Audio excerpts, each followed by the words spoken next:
Welcome to today's Explainer. I want you to think of me as your senior methodology consultant for this session, because we're tackling one of the absolute biggest, most pressing challenges in modern research right now, transparently reporting your use of AI.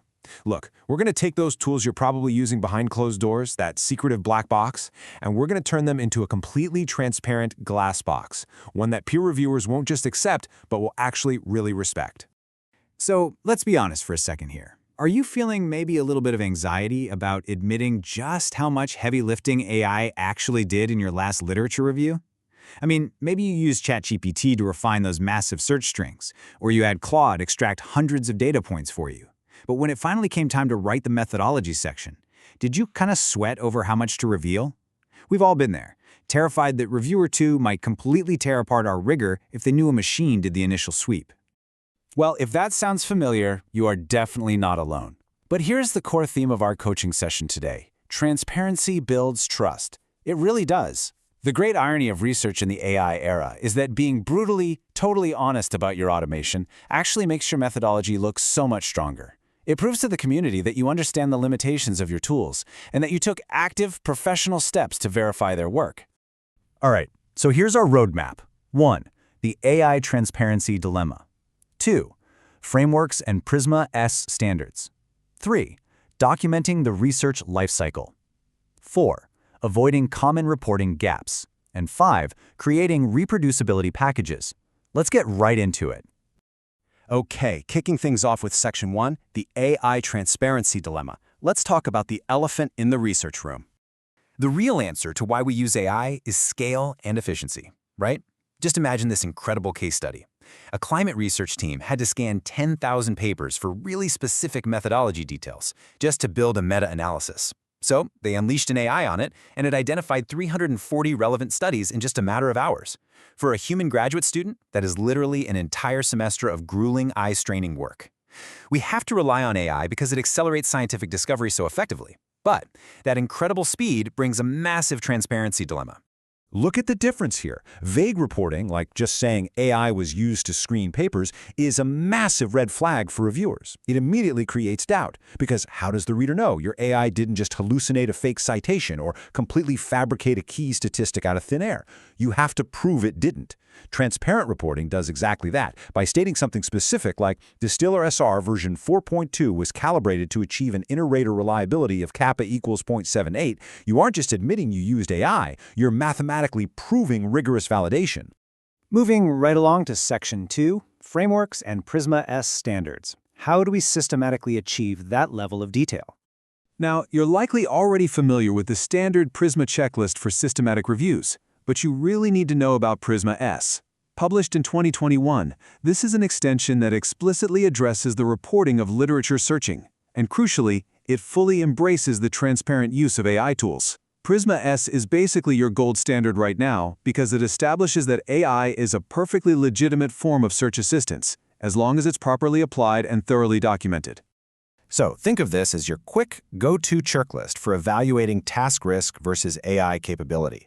Every single time you use an AI, you've got to answer 4 foundational questions. 1. Identify the exact tool and the version. 2. Specify the exact task it performed. 3. Detail your configuration, your prompts or your training data. And 4. Explain your verification. Basically, how did you catch its errors? Answer those 4 questions, and poof, your black box becomes glass. Section 3. Documenting the research lifecycle. Let's look at how this builds across your entire chronological workflow. You see, AI isn't just a one-off tool anymore. It integrates into almost every single step. In Phase 1, you might use ChatGPT-4 to generate and refine complex Boolean search strings. Phase 2, an AI filters thousands of titles and abstracts. Phase 3, maybe Claude 3.5 Sonnet pulls specific statistical data points for you. And Phase 4, AI helps identify thematic patterns. You literally cannot just write, "We used AI" at the beginning of your paper anymore. As professionals, you must document the AI's specific role and your specific verification process at every distinct phase. Now, before you let an AI loose on 10,000 papers, you really have to calibrate your own AI judgment skills. You do this by testing it on a small sample, say 150 papers that humans have already screened. Just look at these hard metrics from a real Distiller SR case study. A kappa score of 0.78, that shows high agreement between the human and the machine. A sensitivity of 0.92 means the AI correctly found 92% of the relevant papers. And a specificity of 0.95 means it correctly ignored 95% of the irrelevant ones. This is the exact math you must show in your methodology to prove your AI is genuinely trustworthy. And once you prove the AI is actually capable, you set some strict rules for it. A confidence threshold of 95% is a perfect example of this. You're basically telling your AI, hey, if you're over 95% confident this paper belongs in our review, automatically include it. If you're under 5% confident, automatically exclude it. But what about that ambiguous middle ground? Well, that is exactly where human judgment remains absolutely central. Check this out. In a real-world screening of almost 3,000 papers, the AI confidently excluded over 2,100 of them, and it confidently included about 300. But the AI recognized its own limits, and it routed 420 ambiguous papers right back to the human reviewers. By visualizing and reporting your data exactly like this, you show your readers exactly where the automation ended and exactly where manual human oversight stepped in. And let me tell you, that is incredibly reassuring to a peer reviewer. All right, Section 4, avoiding common reporting gaps. Because even with the very best intentions, researchers frequently make mistakes here. Let's rapid fire through these common pitfalls. Minimal documentation? Totally out. Overstating accuracy. You cannot just quote the software developer's marketing brochure. You have to test it locally on your own specific papers. Also, don't just verify your calibration set and then fall asleep at the wheel. You absolutely must spot check the AI's work later on. And please do not hide the errors. If the AI hallucinated 50 fake papers and you caught it, report that. Fixing those errors shows tremendous rigor. And finally, banish vague terms like AI assisted. Reviewers aren't stupid. They want to know exactly how it assisted. Finally, Section 5, creating reproducibility packages. Let's talk about the ultimate proof of rigorous research.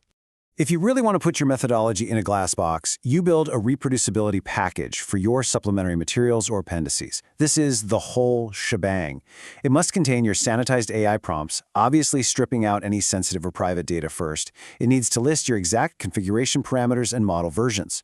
Crucially, include a sample comparison.